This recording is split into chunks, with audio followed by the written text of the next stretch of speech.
Hey, what's going on everyone? Collected here. So, I couldn't do a reaction video, sorry, as the Nintendo Switch 2 trailer was shadow dropped as we know, and I was in work at the time, but that didn't stop me from sneakily watching the trailer.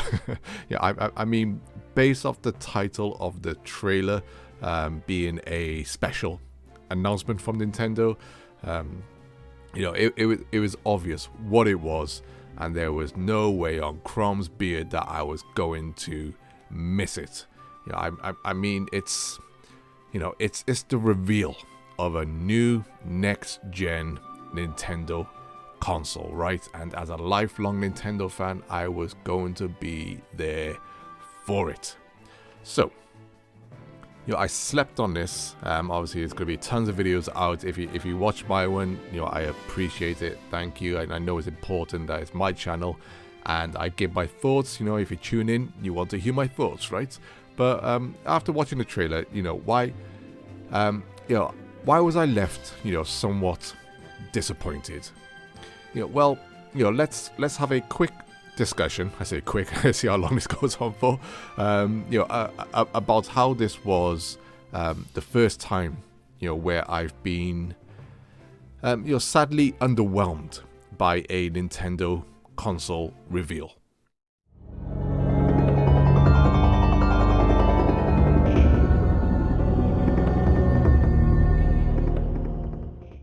It's been a strange time as a Nintendo fan during the Switch era, from dealing with the aftermath of the Wii U era, where many of us die-hard Nintendo fans were backed into a corner like wild dogs, defending that console and its software library, to then dealing with the NX rumors and how the Switch needed to be this or needed to be that power-wise, etc., or otherwise Nintendo would cease to exist or go third-party. To then everyone, including developers, being caught with their pants down and realizing that the Switch was about to be a runaway commercial success, and everyone needed to now say their sorries and play catch up. To myself, initially being excited about the Switch, not so much about the portable aspect of the Switch, because I'd fundamentally had that with the Wii U already. But myself being more excited about the prospects of the Joy-Cons, which I believe I've done a video on, and what they might bring to the table. I guess only then be frustrated with how little feature sets the Switch had when compared to the Wii U and 3DS. To silly things, like the phone app being pushed then abandoned, the multitude of Wii U ports initially, and still today. And as Nintendo fans who had already bought those Wii U games, played and loved those games, we were just hoping to Chrome that we, get new entries in these series, for us new Switch owners, and us, because we've already played those games. But, to then thankfully starting, seeing some great original software, finally coming to the Switch, lifting up our Nintendo souls,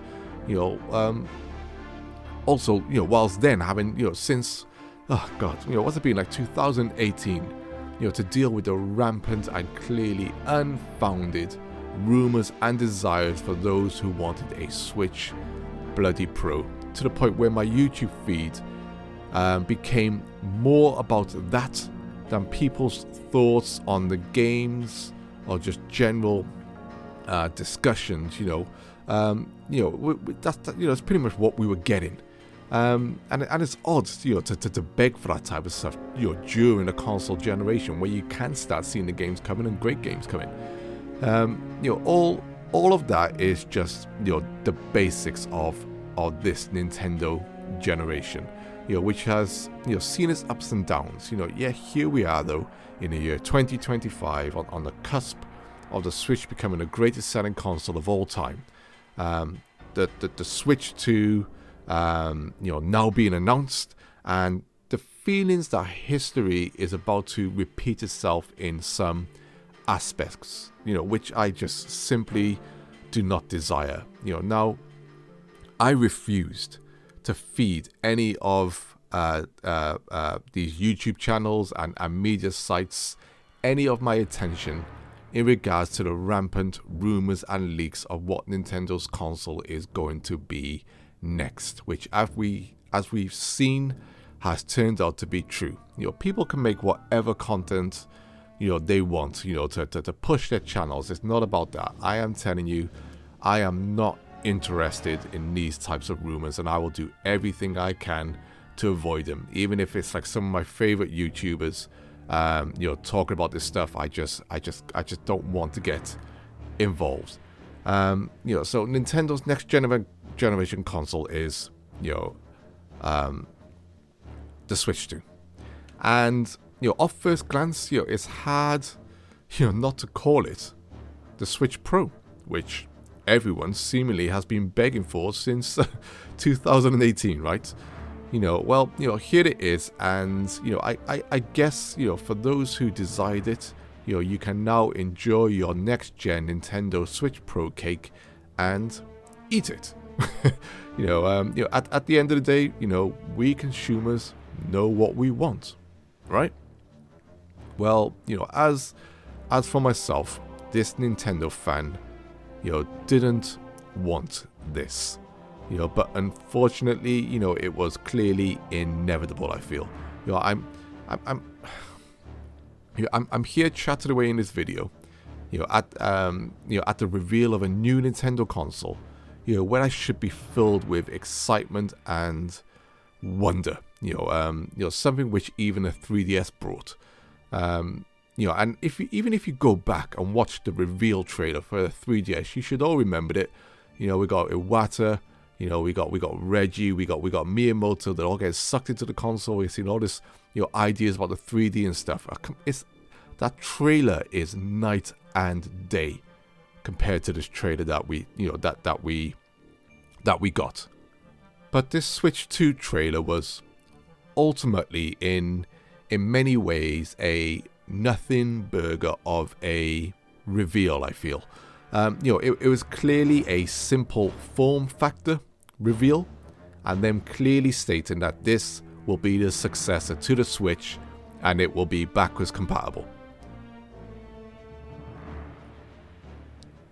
Over the last few years, we've had everyone saying that keeping it simple after such a huge success, naming it with a number 2 and continuing the Switch form factor of a hybrid console is the best financial choice for Nintendo to make.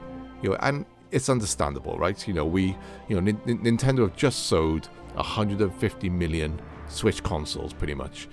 People clearly loved the concept and the idea of this console. Nintendo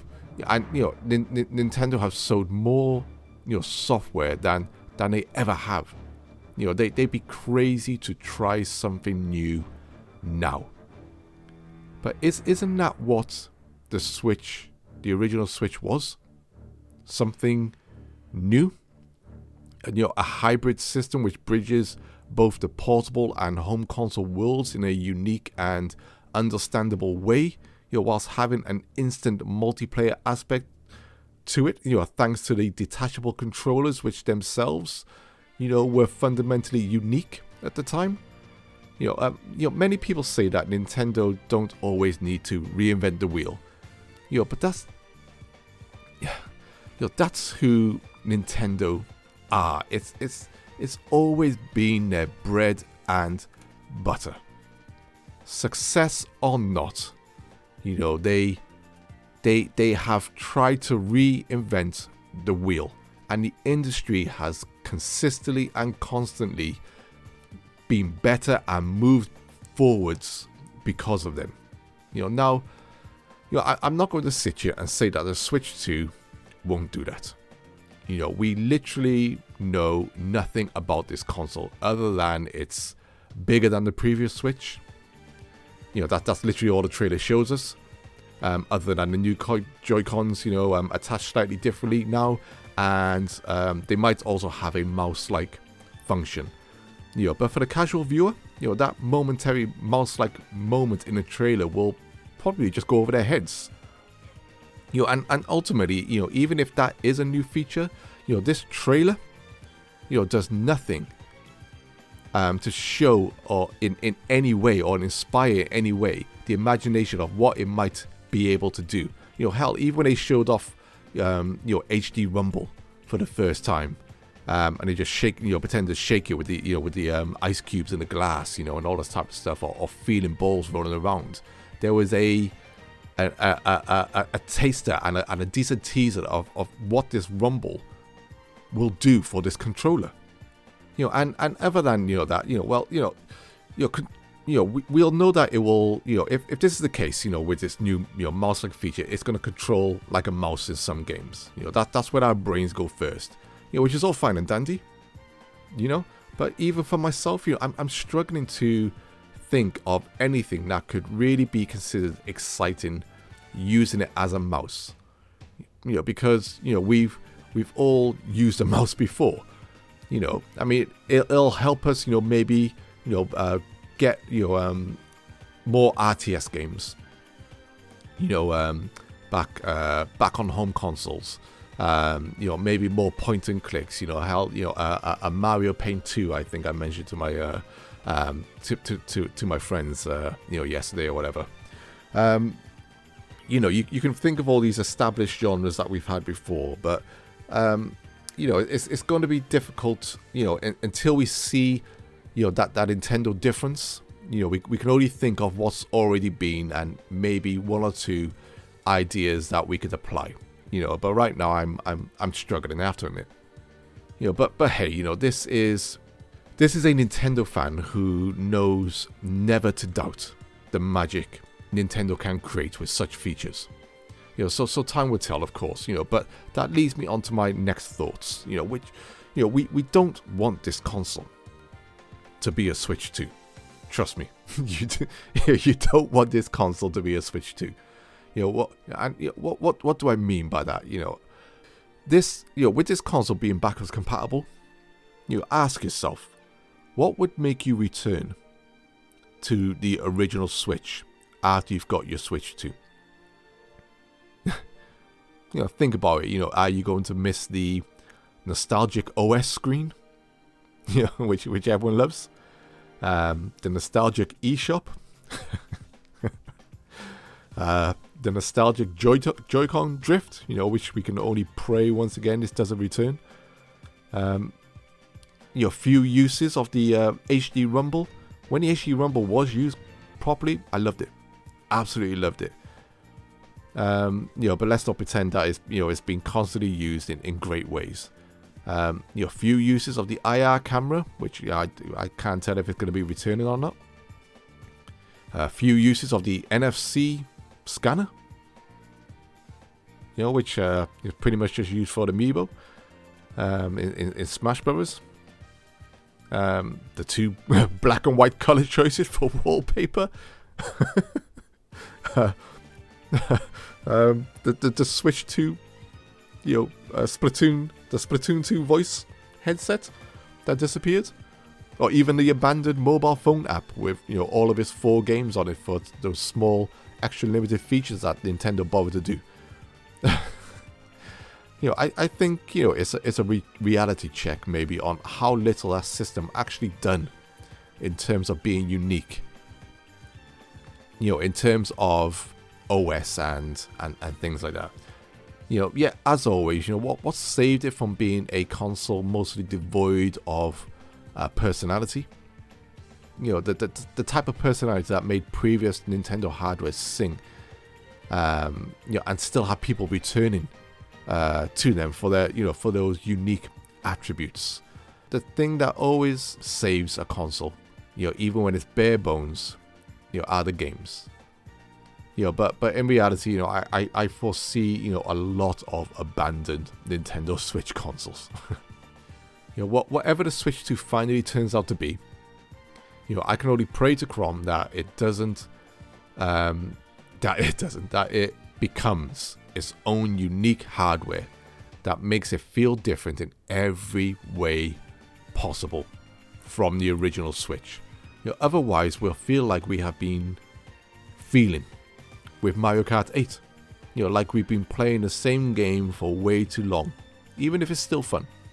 The Switch 2, reminds me of people's reactions to Tears of the Kingdom.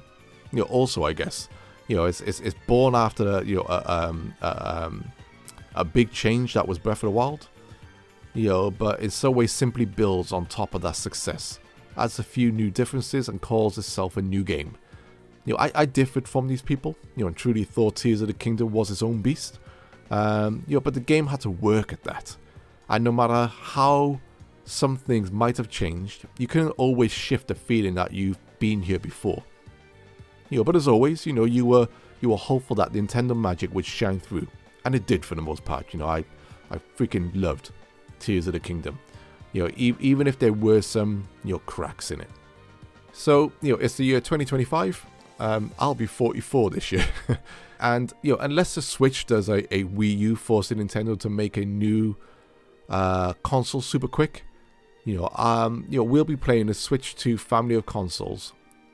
I'll be playing the Switch 2 family of consoles into my 50s. I was 36, when the Switch came out. Crazy. Perhaps you can't blame me for feeling a little deflated by the Switch 2 at that moment. Looking virtually more of the same. I've argued many times before that innovations in hardware, beyond power is vital to the continued innovation of the games industry and the games themselves. Same old hardware doesn't prevent new games being great, or even greatest of all time. But what they do is limit the user's input and interaction. Yet, one could argue, like I have with previous Nintendo consoles, that developers never took full advantage of the feature sets that were on offer on many of these consoles. Whether it was because of lack of time with the console, with the console manufacturers moving on onto the next piece of hardware too soon, or maybe just perhaps developers themselves not having the imagination, talent, or resources to do so.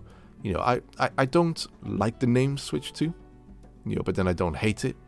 It's the first time Nintendo has ever numbered one of their consoles, and to be honest, I never thought I'd see the day they would. I think the logo conveys a message, but it's also the most boring logo they've ever done.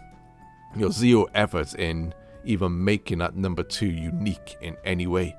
I think the console, itself looks clean. The Joy-Cons bigger, will, I'm sure make a nicer difference to their comfort. And I'm even shocked that the Joy-Con controller brackets, the whole doggy face brackets as people used to joke about it.